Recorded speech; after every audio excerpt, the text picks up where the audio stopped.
Imagine a massive interstate where a single driver taps their brakes, and 3 miles back, the entire system slams to a halt. Civic governance operates on that exact same delayed reflex, forcing administrative systems to react to infrastructure crises long after the damage is done. This reactive cycle is driven by information latency. Administrators are currently forced to manage a rapidly moving physical world using data that is often months or years out of date. Today's standard operating procedure requires regulators to rely on isolated corporate ledgers. By the time that data is collected and compiled into a usable report, it has become a 2-year autopsy of an economy that no longer exists. Managing current infrastructure with historical data creates an open-loop system. Without a live pulse, the state is forced to guess at the actual physical capacity of our power grids, local housing markets, and transit lines. The friction in our civic systems stems from a legal blind spot created by the speed of our data, rather than a lack of intent or expertise from leadership.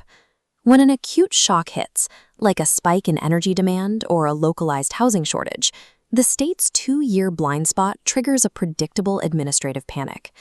Because the regulator cannot see the specific source of the stress, they deploy broad regulatory levers. They apply region-wide moratoriums and tariffs across entire resource pathways in an attempt to stabilize the system. The private market responds to these broad blockages by pulling assets inward. Facing unpredictable state interventions, corporations halt their resource outputs and stockpile assets internally for protection. This hoarded resource is defensive capital. It is money and energy locked in corporate silos, sitting idle as an insurance policy against future regulatory shocks. While that capital remains frozen, the local communities requiring targeted investment in housing and transit are starved of the very resources needed to solve the initial crisis.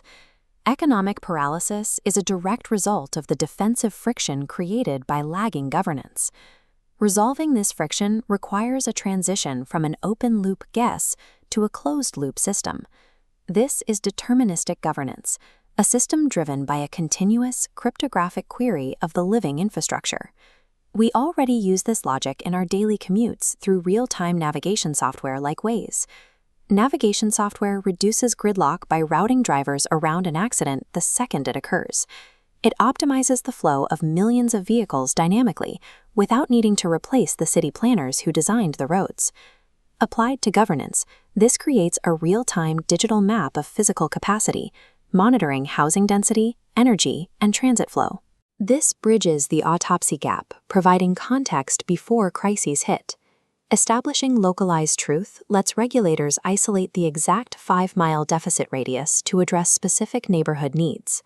Establishing a continuous query replaces broad regulatory panic with targeted, localized action. When a state operates on localized truth, the risk profile for the private market changes. Transparent, real-time mapping provides a predictable regulatory environment.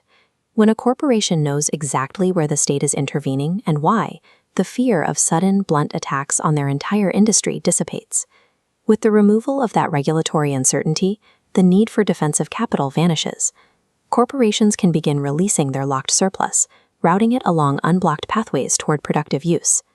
This liquid capital moves toward the precise coordinates identified by the state's map.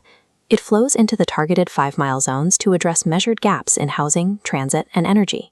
This synchronized allocation of resources is the ultimate and, where economic growth and civic health reinforce one another. Corporations reduce localized workforce attrition by investing in the surrounding community, while the state secures a resilient, growing tax base. Adapting to the modern era requires moving beyond the data of the past. The state must legislate anchored to real-time physical capacity.